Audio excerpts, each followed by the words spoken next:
Boa noite a todos.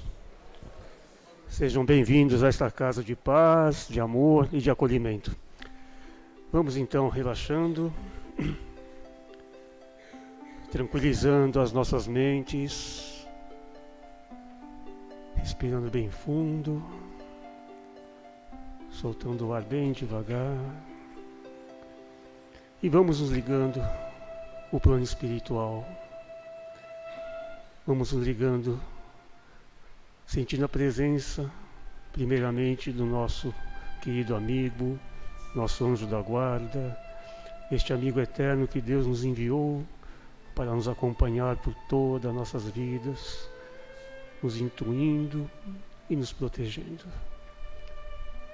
Vamos todos, com muita paz no coração, sentindo a presença das queridas mentoras desta casa, nossa querida Joana de Ângeles e irmã Rosário, a quem agradecemos por este cantinho de muito amor e de acolhimento. Vamos todos sentindo um coração bem rosa nesta sala para recebermos a presença da nossa querida Maria de Nazaré, a mãe de Jesus, a mãe de todos nós. E juntos, a Maria, de mãos dadas a ela, vamos seguindo encontrar o nosso querido Mestre Jesus, a quem agradecemos por seus exemplos, por sua vida, seus sacrifícios e por seu Evangelho Redentor. E junto ao nosso Mestre, pedimos que nos conduza à presença do nosso Pai Criador, este Pai eterno, este Pai de eterno amor. E assim, Pai, pedimos a permissão para iniciarmos o trabalho dessa noite com a prece que seu Filho nos deixou. Pai nosso que estais nos céus, santificado seja o vosso nome, venha a nós o vosso reino, seja feita a vossa vontade, assim na terra como nos céus. O pão nosso de cada dia nos dai hoje, perdoai as nossas ofensas, assim como nós perdoamos a quem nos tem ofendido, e não nos deixeis cair em tentações, mas livrai-nos de todo o mal, que assim seja. Vamos recebendo com muito amor nosso querido irmão Flávio Ottolini, do Grupo Espírita Irmão Romano. Boa palestra.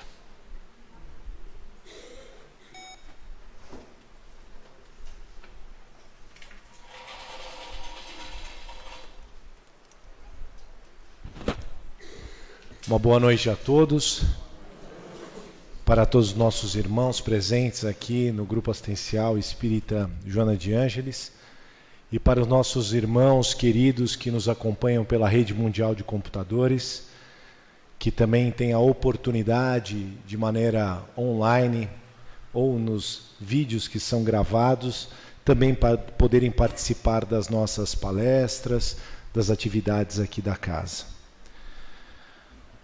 Nós ficamos sempre muito satisfeitos pela oportunidade de partilhar o Evangelho do Cristo, de podermos reflexionar os seus ensinamentos, e nos dias atuais de maneira especial, pois somos dotados de mais conhecimento, de mais inteligência e certamente de mais capacidade interpretativa para entender a mensagem redentora que o Cristo nos ofertou.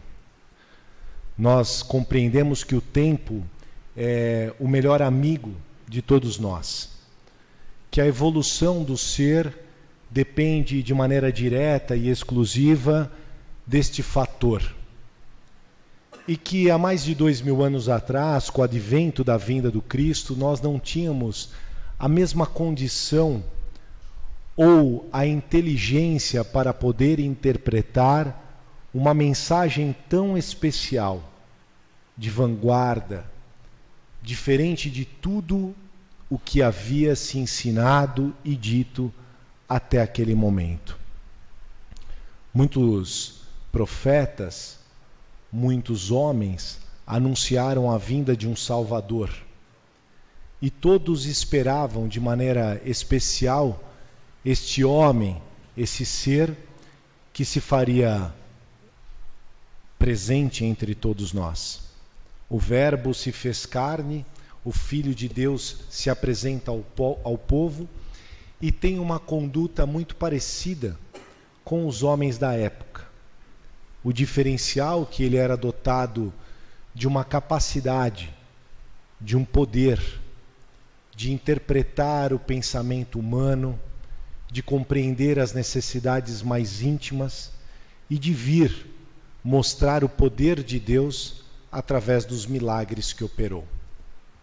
Esses milagres operados pelo Cristo têm a interferência direta do necessitado, pois o Cristo sempre devolvia uma pergunta para as pessoas que se encontravam em desespero e que de uma maneira ou outra se apresentavam a Jesus e pediam a cura da doença do corpo físico, dos equilíbrios mentais, por outrem.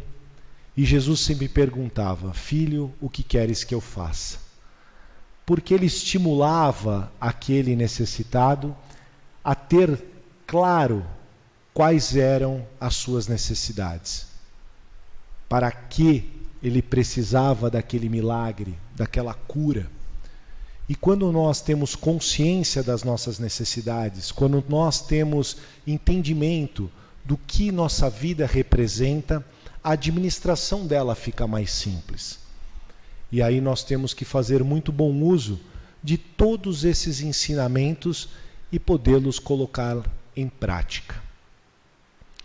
No tema proposto para conversarmos na noite de hoje, traz especialmente uma das parábolas mais complexas do Cristo, onde fala dos trabalhadores da última hora. Essa parábola, o incrédulo muitas vezes zomba, porque parece uma condição antagônica e, por parte daquele pai apresentado pelo Cristo, um certo sentido de injustiça. Quem aqui dos presentes não lembra da parábola dos trabalhadores da última hora? Bom, a sinceridade faz parte. Quem não lembra, nós vamos relembrar da mesma forma. E fazer até um comparativo, uma condição da analogia, o que o Cristo quis dizer. Porque o Cristo, na sua terapêutica e na didática, no processo educacional, ele tinha uma inteligência que superava e supera até hoje as nossas compreensões. Porque ele apresenta para aquelas pessoas ali presentes uma história que nós classificamos como parábola, onde um pai, dono de uma vinha, sai nas primeiras horas do dia para assalariar trabalhadores. Quem aqui é de Santo André? Ótimo. Então vocês sabem o que eu vou falar. Eu não sou tão velho assim, mas numa época onde a Oliveira Lima ainda passava carro no meio, o que acontecia com as ofertas de emprego? Nós tínhamos alguns cartazes com todas as especialidades, todas as vagas que existiam, eram pendurados ou afixados nas portas do comércio, bem no comecinho do Largo da Estátua, e os trabalhadores iam lá, olhavam, percebiam as vagas que estavam dispostas e aí se encaminhavam para os empregadores. Então essa prática é uma prática relativamente atual. E no passado funcionava da mesma maneira. As pessoas que necessitavam de emprego iam para as praças públicas, aguardando esses senhores das vinhas, aguardando esses empregadores, para que eles fossem convocados para o trabalho. Então esse senhor foi lá na primeira hora e convocou, assalariou vários trabalhadores que ali estavam. Chegando na vinha, chegando na lavoura, percebeu que havia necessidade de mais trabalhadores. E o que ele fez? Retornou lá na segunda hora, contratou mais gente. E assim ele fez na terceira, na quarta, na quinta, na sexta hora e até na 1/10. Para que a gente possa entender a carga horária que era aplicada, muito parecida com a atual. Um funcionário que trabalha das 7 às 5 horas da tarde, das 8 até as 18. E ele foi contratar as pessoas por volta das 16 horas, das 17 horas. E esses últimos trabalhadores chegaram na vinha e trabalharam por cerca de 1 hora, 2 horas. E quando a noite chegava, o contratado, o acordo, era que esses trabalhadores fossem até o capataz ou o administrador e recebessem o salário acordado. Mas voltamos lá para os primeiros contratados. Assim diz a parábola. Foi contratado que eles receberam um dinheiro, um denário, o equivalente a um dia de trabalho. E esses aceitaram. E quando o senhor da vinha foi orientar o seu capataz, o seu gestor, ele disse o seguinte: chame os trabalhadores, mas comece a efetuar o pagamento dos últimos para os primeiros. E para surpresa dos últimos, e consequentemente até os primeiros, esses receberam também um dinheiro. Então imagina a ansiedade dos que foram contratados na primeira hora. Pensavam assim: se esse trabalhador ganhou a mesma coisa que ele me prometeu, quando chegar a minha vez, eu vou ganhar muito mais. E o que aconteceu? Ele recebeu um dinheiro. Deu um certo sentimento de revolta. E em nós também, uma condição de julgar que não é muito correto. Pensamos, não é justo. Ele trabalhou o dia inteiro de sol a sol e vai receber a mesma coisa que aquele que trabalhou apenas 1 ou 2 horas. Então imagina a problemática. Mas o pai de família, percebendo esse problema e esse descontentamento, oferta uma resposta pronta. O que eu acertei com vocês? A resposta é óbvia: um dinheiro. Então pegue o que foi acordado, acertado e siga o seu caminho. E aí a pessoa, acho que pegou aquilo ainda meio revoltada, questionou mais uma vez o pai sobre essa situação. E aí ele devolve uma resposta, um esclarecimento, dizendo assim: não é porque o seu olho é mau que eu não posso ser bom. E não posso fazer eu o que quiser com o que pertence a mim. Isso é uma verdade.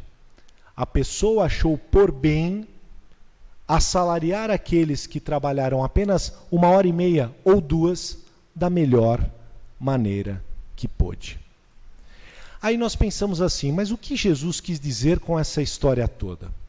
Primeiro, ele traz uma antiga história judaica, onde mostra o mesmo comportamento de um outro protagonista, não um pai, mas um rei. E que ele tem uma conduta diferente à conduta de um pai. E mostra uma mensagem subliminar na sua parábola que tem uma essência, um valor que vai muito além das nossas compreensões primeiras. Ele mostra que aquelas pessoas tiveram qualidade, presença, importância, gratidão no processo da contratação. E que ali entregaram-se de corpo e alma. E muito provavelmente o trabalho que executaram é superior do que aqueles que ali ficaram o dia todo. Quem disse que aqueles primeiros também não tiveram momentos de preguiça, de enrolação, de atitudes não condizentes com um trabalhador comprometido? Quem aqui tem por hábito ou possui empresa ou contrata pessoas? Qual é a nossa expectativa? Que sejamos surpreendidos. Até hoje, quando nós contratamos, mesmo um auxiliar que vai nos colaborar com as atividades domésticas, você quer chegar lá e ser surpreendido. Um vidro limpo, quase um cristal, uma cozinha cheirosa, as roupas arrumadas e guardadas no lugar certo, como nós mesmos não conseguimos fazer. Não é isso? E nós achamos que aquela remuneração que nós pagamos é muita coisa e que aquela pessoa precisa nos ofertar além daquele pagamento, porque ela tem que ser grata pelaquilo que nós ofertamos. Então nós temos esse comportamento e esse sentimento dependendo do lado que estamos. Se nós fôssemos os assalariados, queríamos receber muito, mas se nós assalariamos, queremos pagar pouco. Então Jesus nos convida a um processo de reflexão e entendimento das relações humanas e a necessidade de empregabilidade do tempo da melhor maneira possível. Que nós possamos fazer as coisas na nossa vida, tudo, sem nenhuma restrição, todas as nossas atividades buscando a perfeição. Porque Jesus não disse para nós, sede bons, sede excelentes, sede pessoas ponta firme. Ele nos diz, sede perfeitos. Porque na condição da busca da perfeição, se nós por algum problema ou algum advento errarmos, nós estamos muito mais próximos de um bom resultado do que nos nivelarmos por baixo. Quando nós temos um processo educacional dos filhos, nós dizemos assim, olha, estude para tirar 7, que é a média. Ou estude para tirar 5. Ah, já atingiu a média, tá bom. Ou nós ficaríamos extremamente orgulhosos quando esses filhos nos apresentassem notas que superassem as médias. E que esse trabalho, esse esforço foi reconhecido de uma maneira especial pela avaliação que enfrentou. E isso o deixará melhor preparado para outros testes, para outros vestibulares, para outras situações que exigiram dele a busca da perfeição. É óbvio que nós temos que ter muito cuidado com esses processos, porque podemos adoecer, né? Colocar nas costas das pessoas responsabilidades que às vezes não estão em condição de oferecer. Mas nós temos que imaginar que somos dotados de capacidade, de condição e de situação de vida, comparativamente, e nesta plenária assim podemos dizer, do que muitas outras pessoas. Eu, por graça divina, e estou me sentindo nesse momento bastante orgulhoso, minha filha encontra-se na época pré-vestibular. E nós fomos surpreendidos com a opção que ela deseja a medicina. E o que acontece? Se prepara. Primeiro o pai e o bolso. Aí todo mundo só fala nisso, dos custos que esta opção vai nos trazer para a família. Depois coloca assim, olha, você vai ter que estudar demais. Acabou seus finais de semana. Acabou diversão. Acabou tudo. Puxa, aí a pessoa olha e fala assim, será que eu vou querer ser médica mesmo? Eu vou dar prejuízo, minha vida acabou. E depois de formada tem plantão, dia e noite, ganha pouco, estuda muito, não tem vaga, está acabando o médico. Essa história não existe. Cuidado com os sabotadores de sonhos. Cuidado com os especialistas em matar esperanças. Porque eles querem que nós nos convençamos que somos incapazes.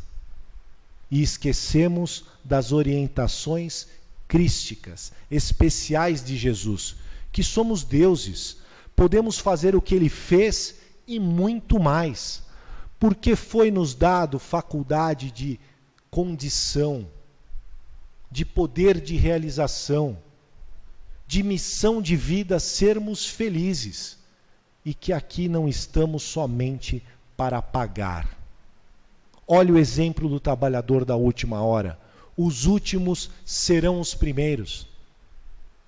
Esses que estavam lá desacreditados, desencorajados, receberam uma oportunidade e deram tudo de si.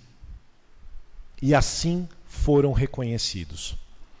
Façamos uma analogia para um trabalho braçal, operacional, físico. Quais são as primeiras pessoas que foram admitidas? Os mais saudáveis, os mais fortes, os que se apresentavam melhor, os que estavam nos primeiros das filas, e pelos seus atributos, que são atributos naturais, presentes divinos, tiveram a oportunidade de serem os primeiros. Depois os mais fracos, e assim foi indo, e ficou por último quem? Os mais incapacitados, os mais franzinhos, aqueles que não podiam. E por que eu fiz essa analogia? Porque nós fomos surpreendidos com o resultado do vestibular de 2019, aonde os primeiros colocados foram pessoas de escolas públicas, ou que foram selecionados por escolas particulares de programas de incentivo a alunos de baixa renda. E esses acabaram por estudar no último ano nas melhores escolas particulares do nosso município, fazendo valer a oportunidade que receberam, e desses últimos foram os primeiros. E aí eu digo, mas se passar, será que ele vai conseguir cursar? Será que vai ter dinheiro para comer? Porque minha filha deve gastar uns R$30 por dia do almoço. Come no bandejão, R$1, R$2, se esforça da melhor maneira possível, passa sacrifício para dar valor. Porque hoje, não estou criticando, porque eu tenho muitos amigos e filhos de amigos que frequentam escolas particulares de medicina e que se dedicam de maneira especial aos estudos, para serem médicos valorosos, estão dentro desta vinha, assim como o convite do Pai, exercendo e entregando o seu melhor. E quantos ali estão sustentados por uma condição favorecida financeira da família? Será que esse vai ser um médico bom no futuro? E assim nós podemos traduzir para qualquer trabalhador, para qualquer atividade, para qualquer circunstância. Quem aqui é marido ou esposo? Esposa ou marido? Quase todos nós. Nós vamos treinar ser bons esposos com quem? Boas esposas com quem? Com os nossos cônjuges. Não adianta treinar com o amante. Não adianta tentar ser bom com aquela imagem do homem ou da mulher ideal. Nós seremos bons se na nossa relação estivermos entregues de corpo e alma, assumindo todas as vicissitudes, todos os problemas, todas as circunstâncias, porque a relação conjugal é de entrega. Quem esperar entrar em uma relação deste nível para receber, melhor não casar. Filho é a maior dádiva divina, mas dá trabalho. Antes, durante e depois. Então nós temos que compreender que está em nossas mãos a expectativa de felicidade, e esse ensinamento do Cristo, numa parábola que parece ser um contrassenso, nos dá um estímulo para sermos estes. E aí eu tenho uma condição a acrescentar nos 5 minutos finais da nossa preleção. Nós, espíritas, kardecistas, somos os classificados. Não sei se por só condições morais, ou se por situações necessárias do exercício da cristandade que nós precisamos ter. Considerados os trabalhadores da última hora. Num primeiro momento, nós tivemos as leis mosaicas, nós tivemos os profetas que trouxeram as leis, que instauraram a ordem pública. Depois nós tivemos o advento do Cristo, que é uma visão extremamente melhorada desta primeira revelação de Deus. Cristo nos apresenta a história resumida, de maneira especial, do exercício do amor. E nós, espíritas, devemos colocar o amor em ação, que é o processo da caridade, que é transformadora. E a caridade vai além do óbolo. Quem lembra da parábola do óbolo da viúva, que é dar algum dinheiro, que é fazer alguma oferta? Eu estava vindo para cá, um mendigo me pediu algumas moedas no farol, e eu estava vindo para o centro, claro, pus a mão no bolsinho e dei lá R$1,65. Como eu sou um homem caridoso, porque eu estou vindo para o centro. Tem uma campanha do agasalho, eu tenho aquele moletom manchado que caiu cândida, eu vou doar, porque eu sou muito bom. Outro dia eu brinquei aqui, né? Vou doar um moletom da Pacalolo, né? Quem lembra? Quanto tempo? Acho que guardava o moletom lá para lembrar os velhos tempos de adolescência. Tá fedendo mofo. Mas eu sou tão caridoso. Mas é um caridoso mais ou menos, porque nem lava o moletom para doar. Entrega daquele jeito mesmo. Os bazares nos confessam, as roupas que nos chegam. O estado, e a pessoa faz cara de bonito. Ainda na hora que entrega, tira uma selfie, posta no Facebook. Não é? Dia de caridade, né? E pau.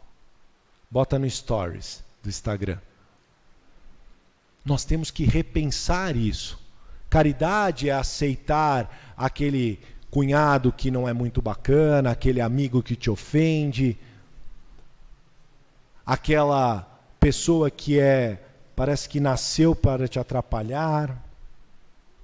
Existem tantas formas de exercício do amor e da caridade que nos transformarão para sermos pessoas melhores.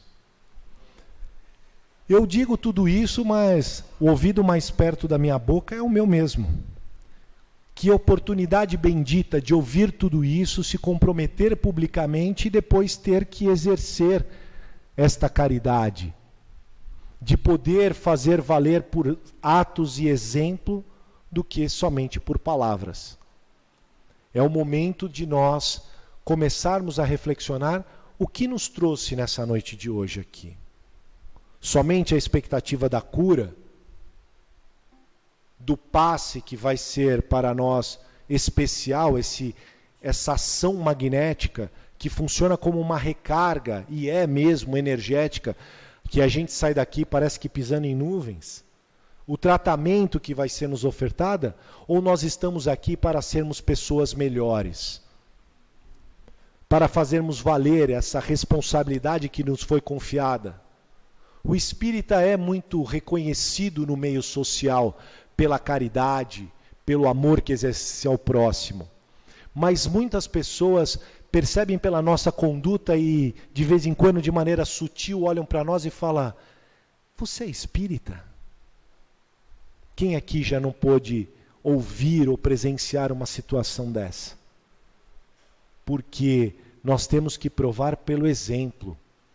E aí nós vamos perguntar: Flávio, mas é fácil? Fácil nada. Vai ser difícil. Pode ser que não seja nem nessa encarnação que nós consigamos realizar esse processo evolutivo. Mas nós temos que dar o primeiro passo. Nós temos que acreditar. Parar de sermos os blasfemadores. Parar de sermos os críticos. Pararmos de ser os roubadores de sonho. Os matadores de esperança. Nós devemos assumir um protagonismo diferente na história das nossas vidas e das pessoas que estão à nossa volta. Chega de rosto ranzinza. Sorriso abre portas, encanta almas. Nós temos que, de uma maneira especial, pronunciar o nome das pessoas, falar bom dia, uma corrente do bem a transformar o mundo, como os veneráveis mensageiros celestes, auxiliares do Cristo, que aqui aportam de maneira especial para nos inspirar a sermos as melhores pessoas. Hoje melhores do que ontem, amanhã melhores do que hoje. E nessa melhora contínua percebermos os benefícios de sermos diferentes. De percebermos as bênçãos que os nossos lares poderão participar. Próximo dessas festas populares, que é o Carnaval, que a gente melhore a nossa conduta, que utilize esse momento de descanso para reflexão, para a união em família, para a alimentação regrada, para a festividade, obviamente, mas com muita disciplina. Nossos lares, frequentemente, sendo o palco ou o altar do Evangelho, inundando nossas casas com muita luz, com muita esperança, nos envolvendo numa cúpula protetora, como um escudo. Eu amo Paulo, quando fala da armadura de Deus, nesse escudo que retém o dardo inflamado do maligno, nenhum mal nos tocará. É um sentimento especial. É uma vida nova que é proposta por essa doutrina bendita. Somos os bem-aventurados anunciados pelo Cristo. Nós estamos de parabéns por uma noite como hoje, uma quinta-feira, um calor, estarmos aqui para reflexionarmos juntos os ensinamentos do Cristo e nos cotizarmos para transformar o mundo. Que Deus nos abençoe e os nossos lares.